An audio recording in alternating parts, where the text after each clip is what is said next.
This conversation is part of an interview project through the Yale Forum on Religion and Ecology.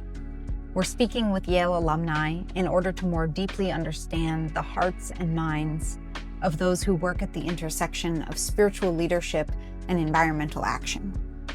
Today, we are grateful to be joined by Claire Barnes. Claire is a young publishing professional originally from Los Angeles, California. She developed an interest in food studies working in community gardens around LA.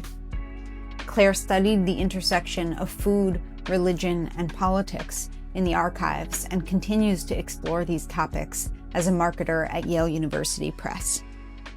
This intersection, food, religion, and politics, my mind is all about with different ways in which these things feel really connected to me.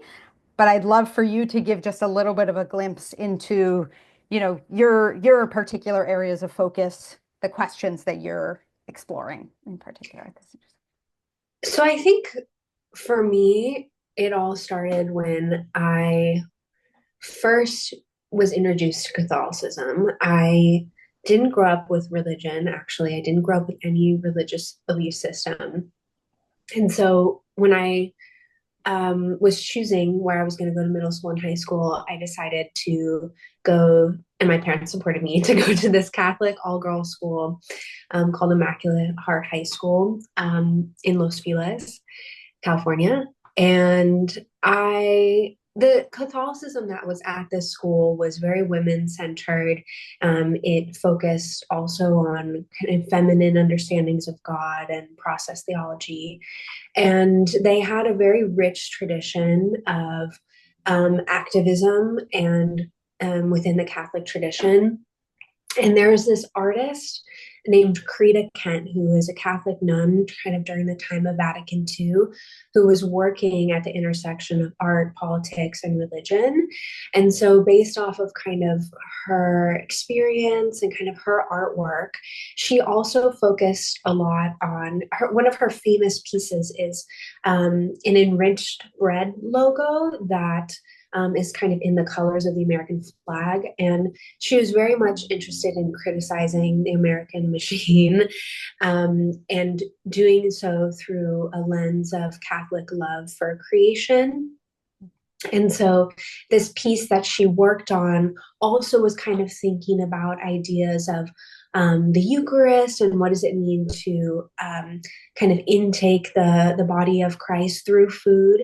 And so she was kind of working at this intersection of kind of all of the social movements that were happening in the 60s and 70s politically, her Catholic faith, and then kind of an interest in ecology and what does it mean to connect with God through the Eucharist. And so she was kind of the first scholar and artist that I encountered that was dealing with a lot of these issues. In my own work, I have looked at political theory.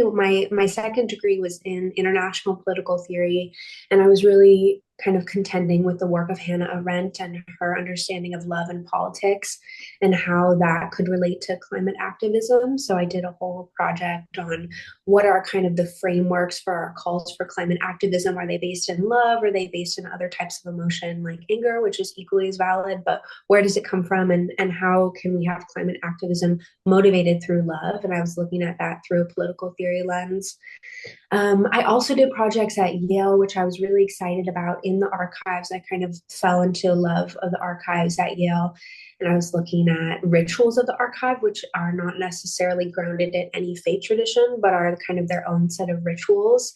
And looking at fascism and food in Italian futurism. And so I was also kind of at the intersection of politics and art and food within these kind of spheres. And I really enjoy kind of working at the intersection of those things. I think something that I really enjoyed is working with interdisciplinary ideas and thoughts. And so that's kind of an introduction to how I kind of got into this field, and then the work that I've done at Yale Divinity and my other academic institutions. Amazing. Wow. That's quite an amazing array of influences and of kind of areas of exploration. And the love and politics and ritual and food and fascism, so much to go towards. Yeah, I did a lot of different projects, kind of anywhere where my thought and ideas kind of led me. So it is kind of all over the place, but I think there's this through line that hopefully makes sense. Absolutely, absolutely. Yes, definitely. Yeah. Um, yeah, I mean, yes, I want to go towards some specific pieces that I want to pick up on in a little bit, but I also want to ask, you mentioned in your bio also kind of this spark towards this interest working in community gardens. And so I'm curious kind of where that fits in sort of these intellectual influences together with these experiences and hands-on influences. So I'm yeah, curious kind of how you see that connecting here. Sure. I think part of my Catholic all girls education, one of the main focuses of that education was on volunteer work. And so a lot of the volunteer work that I did was not only in the community garden that we had at my high school, but also working in community gardens in LA, working on planting trees and also with kind of educational kind of workshops with kids around. Um, in gardens and around nature questions in general. And so that's kind of where it all started. And I think like for me, even though I didn't grow up with religion, I grew up in nature and I grew up making like little mud pies in my backyard. And I grew up feeling very connected to the California landscape and the environment. And so that kind of inspired some of my volunteer work when I was younger. And I continued on kind of that work when I was in Scotland. I worked in the community gardens there, and we also did kind of educational workshops, like we built bat boxes with kind of local kids.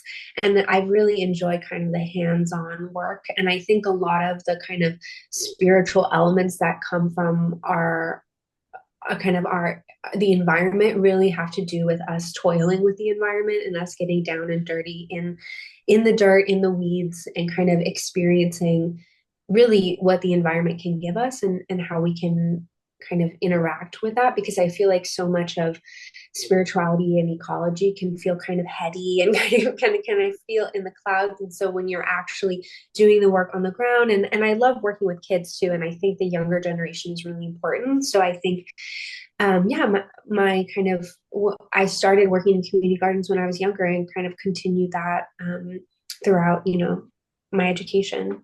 Hmm, wonderful. Yeah. Yeah, I definitely yeah, resonate with what you're saying.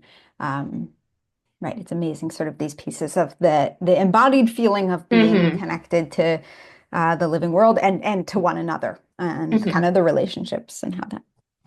Um, so you've mentioned it seems like there's a big influence around like activism and applied uh, you know, spiritual Mm-hmm. practice. Yeah, exactly.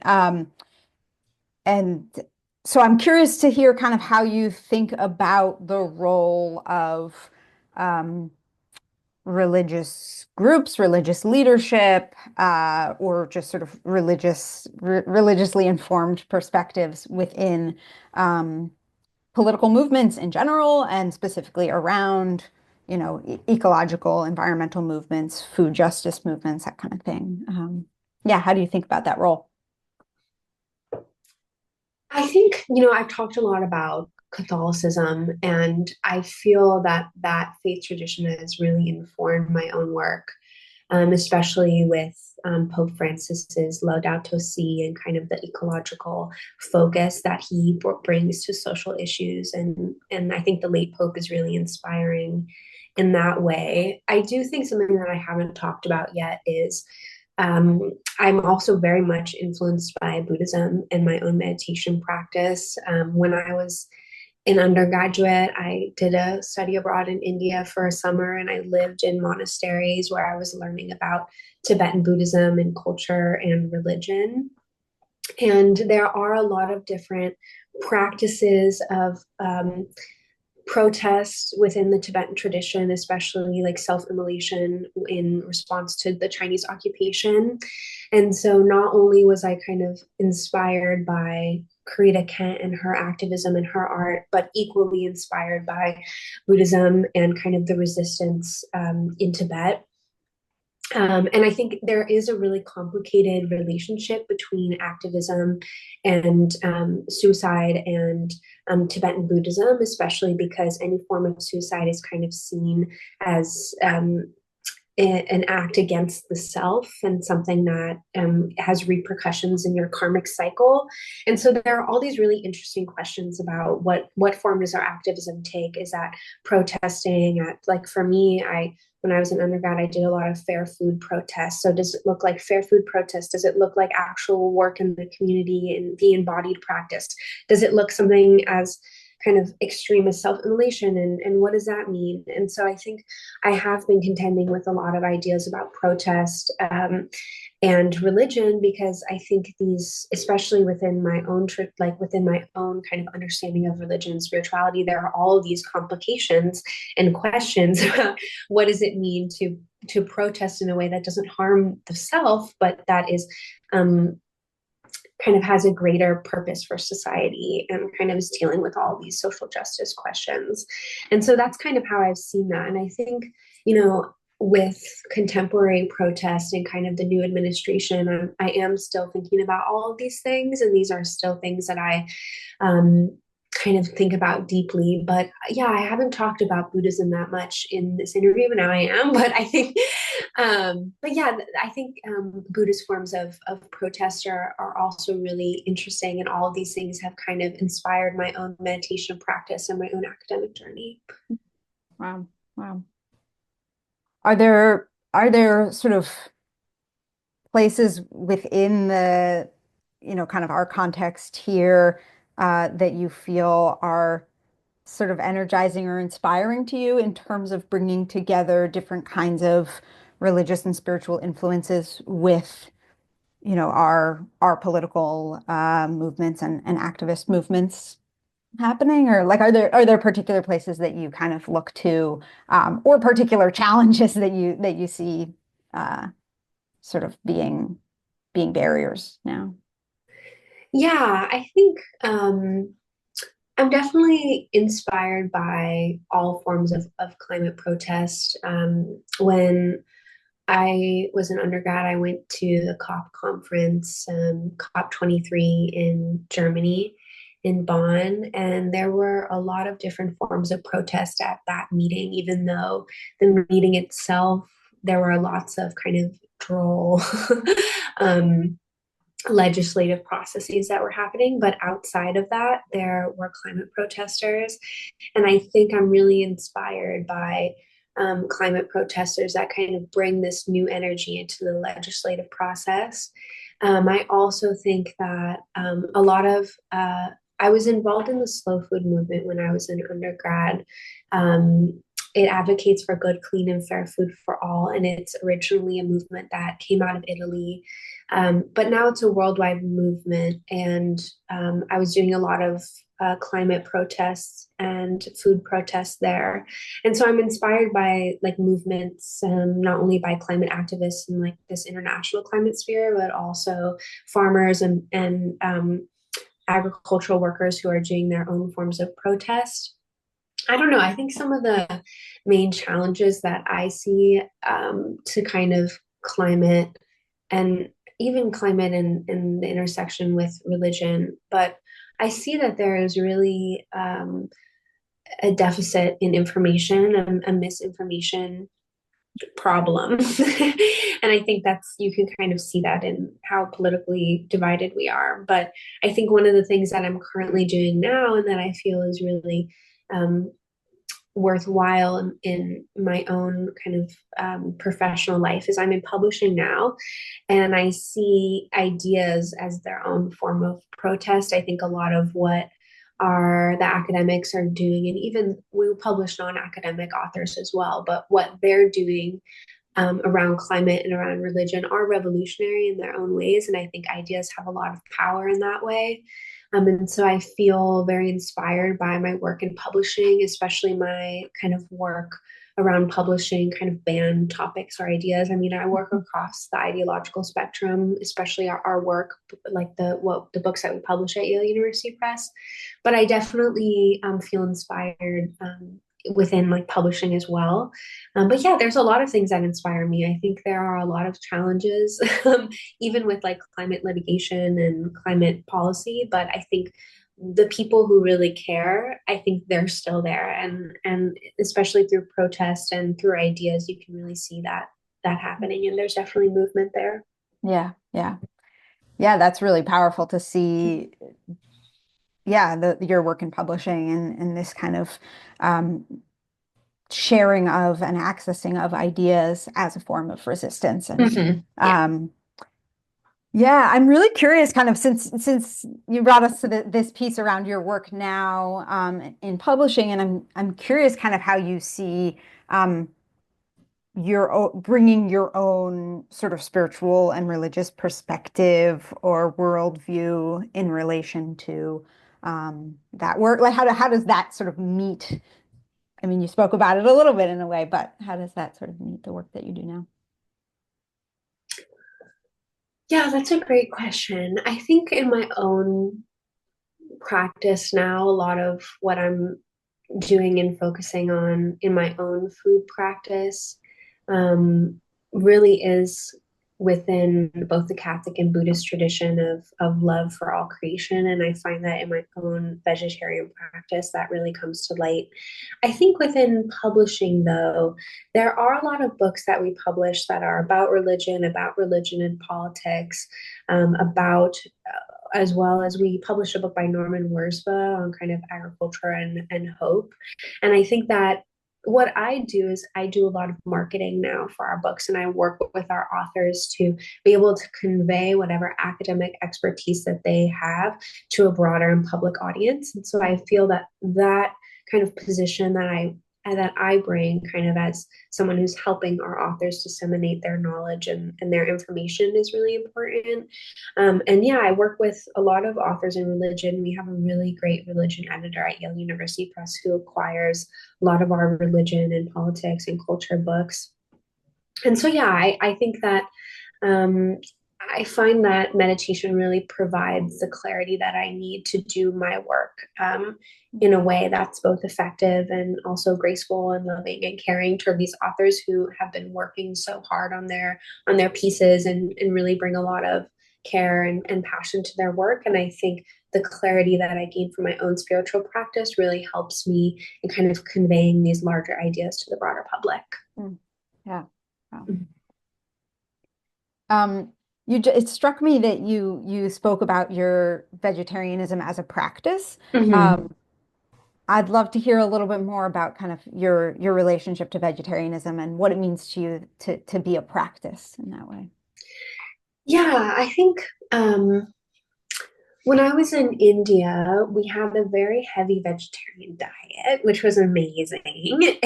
And um, yeah, I kind of in that experience saw eating as food as a form of meditation. And I think a lot of, I mean, religious traditions have like prayer before food, for example, or a lot of, I mean, so many religious traditions. And I know even within your own tradition, like have practices related to food and kind of meditative practice and a focus on history as well, understanding food as kind of tied to like a collective or shared history. And so, yeah, I feel like my own vegetarian practice, there's a form of meditation in Buddhism, like a loving and compassionate form of meditation that extends like compassion to all human beings. You kind of start with yourself, you start with your enemies as well, and then you radiate that love outward into like the wider world and into nature and into the universe. And so I think kind of my own vegetarian practice is part of this larger understanding for me of loving kindness and compassion for all of these sentient human beings. And I think also, food, even though food is um, kind of ephemeral and it can rot, and food is really untouchable in some ways, even though we eat it and we experience it. I think food says a lot about our history. And in my project with Italian fascism and futurism, they did really crazy things with food. Like the fascists um, they were very xenophobic and they hated pasta. Even though we kind of see pasta as inherently Italian now, and the futurists did crazy things with food. They would make busts out of Jello, and they would they would have like a experience around eating. They were fascinated with war and obsessed with machinery, and they would slope tables to imitate planes in flight and have like different sensory experiences. And I think like we in our everyday eating don't have those types of really elaborate sensory experiences, but to have those is really fun. And I think, eating is inherently communal, even though this kind of like deep fascist history is kind of dark in its own ways. But even now, like eating is communal. And so even in my own practice, eating with people, eating with friends is really important. And yeah, so that's kind of how I would answer your question related to that. I know there's kind of a lot of moving parts there. But yeah, I think food is really interesting as like a meditative practice for me, as a collective practice, as a practice that explores our shared history. Yeah, yeah. Oh, it's really very, yeah, it can be such a palpable feeling of Mhm. being a part of something larger. And it's so complex. Yeah, food and yeah, so thank you for sharing about that. Yeah. So you've kind of, I feel like there's this thread that you've mentioned around love and compassion, and seeing ourselves connected through love. Um, and I kind of want to swing back to also to you mentioned Hannah Arendt at the beginning also, and Mhm. that question, I don't know, how do we kind of bring love uh into our action for change, for a different world, for a world in which we see ourselves and enact our interconnectedness. Yeah, what I don't know, learnings from your own experience, from your learning. Yeah, Do you yeah, want to I'm share on that question? Yeah. happy to answer that, or at least from my perspective. I think Hannah Arendt kind of had a complicated relationship to love. Um, she kind of derails in some ways against love as a political force, but at the same time has these writings about home that are really interesting to me. But yeah, in that project, I was looking at how we can use love as a frame towards climate action. And there are a lot of climate activists like Greta Thunberg, is that her? Yeah, that use love in their own climate activism. And so I definitely think there is a place for love. But one of the things that I was really contending with is I think a lot of activism is also about anger and um, how do we deal with kind of this bubbling sense of there's something wrong and we need to do something about it. And I think that that's not inherently antithetical to love. I think love can be angry, and so I think thinking about these kind of two emotions in tandem rather than antithetical is really important for when we think about climate activism and love. But yeah, I think there's definitely a lot of ways that like climate activists can use love. And I think in that essay, I was also like looking at Extinction Rebellion, which they do a lot of interesting like protests around art, and they deface things and kind of trying to contend with, is this a form of love, or like what do these kind of more complicated climate protests, what do they say about love, and what is really happening there? And so those are questions that I'm still kind of contending with. But yeah, I think um, you know love is really complicated. It can be angry, it can be obviously confusing. It can be warm and fuzzy, but it's not always that. I think love is hard, and I think our practices of even loving each other on an individual level are hard. Like it takes effort to love someone. And I think that's kind of similarly with our love for the environment. It should take effort, and we should be working on the ground, we should be protesting, and we should be practicing not only individual love, but this kind of complicated love for the environment, and whether that kind of comes out in more extreme forms of activism like Extinction Rebellion, or it comes out in other ways like eating as a form of rebellion. I think there are a lot of ways that we can bring in love and kind of try and complicate what love means to us. Because, yeah, I think in a lot of religious traditions, love is thrown out and compassion is thrown out. But what does that actually mean? And I think each of us in our own individual practice has to contend with what does that mean for us. But I think bringing love into conversations of climate activism is a start. Mm-hmm. Yeah. Yeah. Thanks for that's. Yeah, I really appreciate what you're saying around the complexity of love and Mm-hmm. uh, not one thing, Mm-hmm. and it's hard. Um, so just in our last few minutes here, one other thing that I wanted to pick up on that's come back a few times is around art. Mm-hmm. And yeah, I'm curious kind of how you see, and I know that you also in your personal life have creative practice that's important to you. Mm-hmm. So curious to hear a little bit just about how that is a part of your own spiritual practice, if it is, and also how you see that sort of in a larger, more collective or kind of societal way, playing a role in all of this. I see art as really integral to my spiritual practice. I think art in itself can be inherently meditative and communal. I do art at the Creative Arts Workshop in New Haven, and I've done pottery and painting there. And they're two very different experiences. Pottery, and I don't know if this is just the leadership of the teacher, but pottery is a very communal experience. We're always talking, we're always thinking about art, and painting is a lot more contemplative in solitude and in silence. But I see all different types of forms of art as kind of communal and meditative. um, yeah, I also kind of do other forms of art that I think exemplify kind of this relationship between religion and food and art.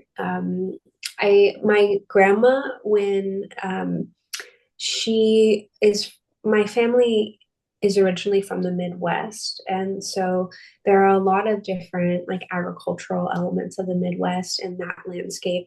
But my grandma made art of beans. She would glue beans to different canvases, and we have this really great bean work of hers of a chicken, and which I don't know, kind of coming with agricultural themes. Yeah, I guess chickens are very interesting motifs, kind of like in our like I don't know, I feel like in the white like uh design design kind of imagination, chickens are a really big Mm. deal.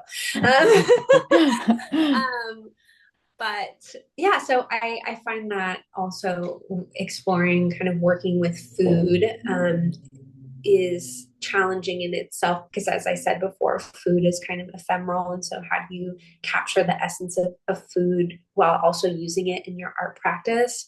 And then of course I think kind of harkening back to what I was talking about at the very beginning of our discussion with Corita Kent. She definitely was looking at the Eucharist and food as having inherently something political to say and something related to social justice and social issues. And um, at the Venice Biennale in 2024, there was an art show in a church there that Pope Francis spoke at, and basically his speech was about how um, art is like a city of refuge for people, and that it creates forms of human belonging and that are capable of recognizing and protecting and embracing everyone. And so there's also a lot of kind of yeah underpinnings of art and religion that I see in my study and in my practice. um, and I think something that I also explored when I was an undergraduate and I was involved in slow food, there was this project. Let me just check his name before I speak. His name is Douglas Gayeton. He's an artist who created this collage project called the Lexicon of Sustainability. And the Lexicon of Sustainability, the basic premise was that we people can't be expected to live more sustainable lives if they don't have the basic terms and principles to define sustainability. And so the project itself was a photographic project that would go and photograph different farms, different food cycles, and then he would make a collage out of that. And on top of the collage, write, and I can provide some of these images that may be helpful for kind of the multimedia project that you're creating, but he would write on top of these collages like different definitions of what sustainability is. And so I think art is not only a meditative practice, but art can also help us kind of reach this misinformation kind of gap that we have in society, that art can help us define and further, like for each person, explore what sustainability means for them, what religion means to them. And so yeah, there are a lot of I love the practice of art. My mom is an artist. I grew up with art. And I think it's been really wonderful to kind of explore art and creativity in an academic way, but also continue into my personal life outside of academia, because right now I'm not in academia anymore. But yeah, I absolutely love art as a meditative practice and see kind of like these deeper connections about art and religion and politics within the rhetoric of both religious leaders and in my own practice. Thank you so much. This is, I really, really appreciate kind of all of the different threads that you've brought together and the ways of, both bringing us into kind of the personal and the collective, the intellectual and the embodied, the political and the spiritual. And it just, it's been really thought-provoking and wonderful to hear from you. So thank you so much. Yeah, thank you. I'm glad that you thought that. I hope other people also feel that way. So yeah, thanks so much. Thank you.